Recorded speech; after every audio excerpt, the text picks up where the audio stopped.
morning. Having had uh, a morning conversation with one of my good friends online, I'm reminded that this channel, Grumpy Expat in the Philippines, or Grumpy Brit in the Philippines, was set up ostensibly so that I didn't lose the ability to present my thought for the day. Yes, I know that many times I've said I'm not going to use the other channel, I'm going to stop using it, and the money will stop flowing that comes from the channel to those that it was helping. But at the end of the day, I suppose common sense tells you that if you've got 291 subscribers on your new channel after just 2.5 weeks maybe, and you have 8,300 on your other channel, is it a good idea to just pull the plug on the old channel? My feeling is that I put a lot of work into getting that channel to where it is at the moment. All things being put aside, the differences that I might have had or continue to have with maintaining the channel's access are my problem. They're not the problem of the viewer. And those that have stood by me right from the beginning, stood by us both right from the beginning, I do appreciate the continued support that I get on that channel. It would be nice to think that those that watch the channel each day are in fact the 300 or so subscribers now on the new channel. And of course, we must remember that just because you have 8,000 subscribers doesn't mean that every day 8,000 people watch your videos. So the discovery that I've now got a new channel, this one, Grumpy Brit in the Philippines, hasn't always reached everybody that was on the other channel. Over time, one would hope that this channel will grow and be able to be as free as a bird as the other one is, to a degree. But like owning a drone, there are restrictions. And sometimes I experience those restrictions, maybe of my own making, maybe because simply they rattle others that pull the strings occasionally.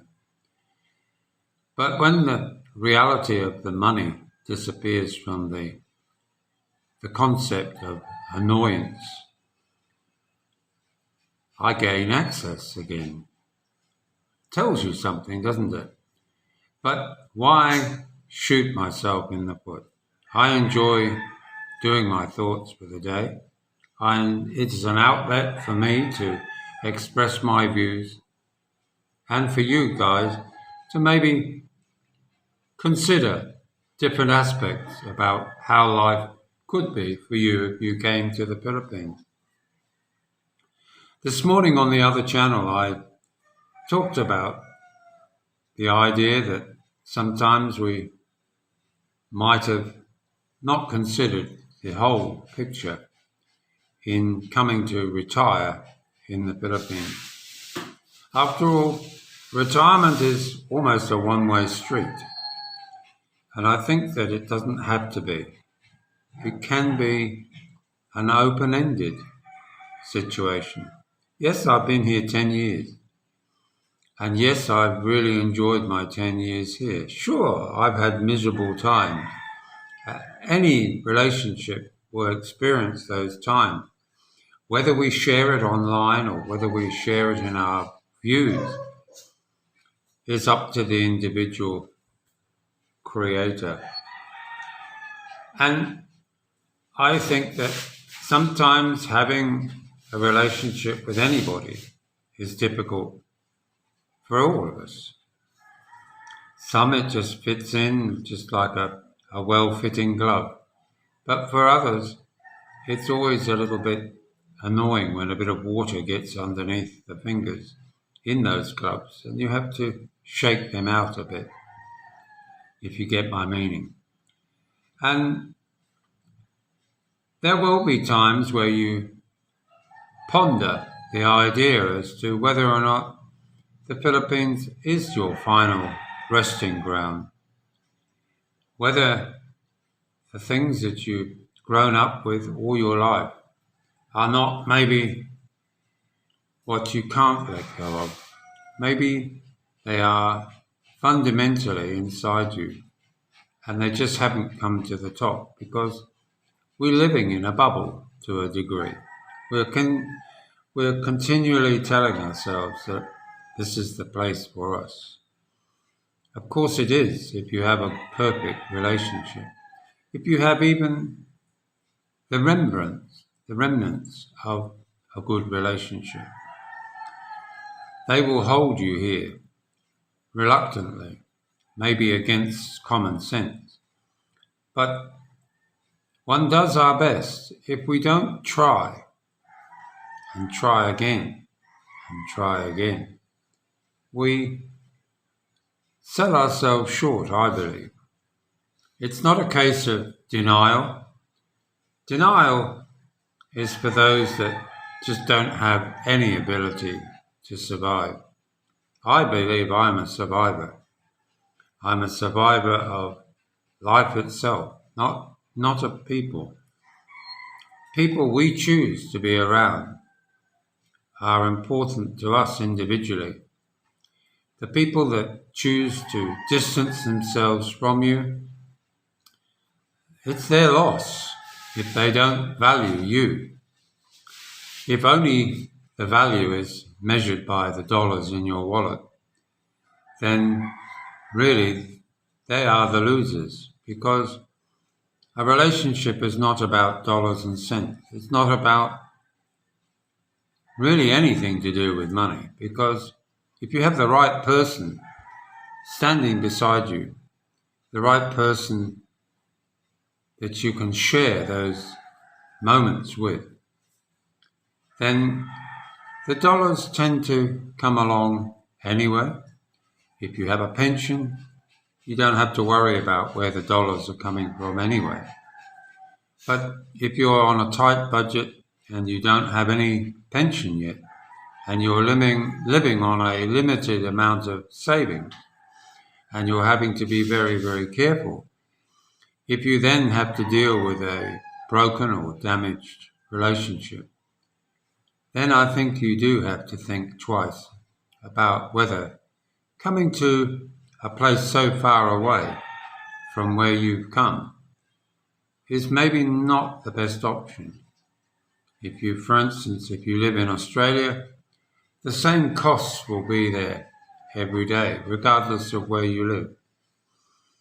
The weather will be the same wherever you live.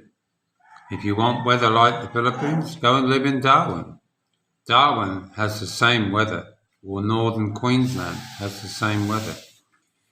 But then, equally, maybe you'll find a better woman, more reliable, prepared to stay the long haul. What's left of her life, she wants to share it with somebody who is also looking for the same thing.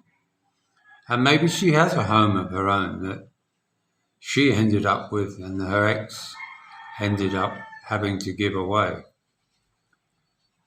But that is the advantage that you might have in your old age. And it is food for thought. It is food for thought that you can sit in the evening and talk with the person that you're sharing your life with in an adult and an informative manner. You can have discussion about the news. You can have discussion about the humour that you just watched together on TV, or a documentary that interests you both.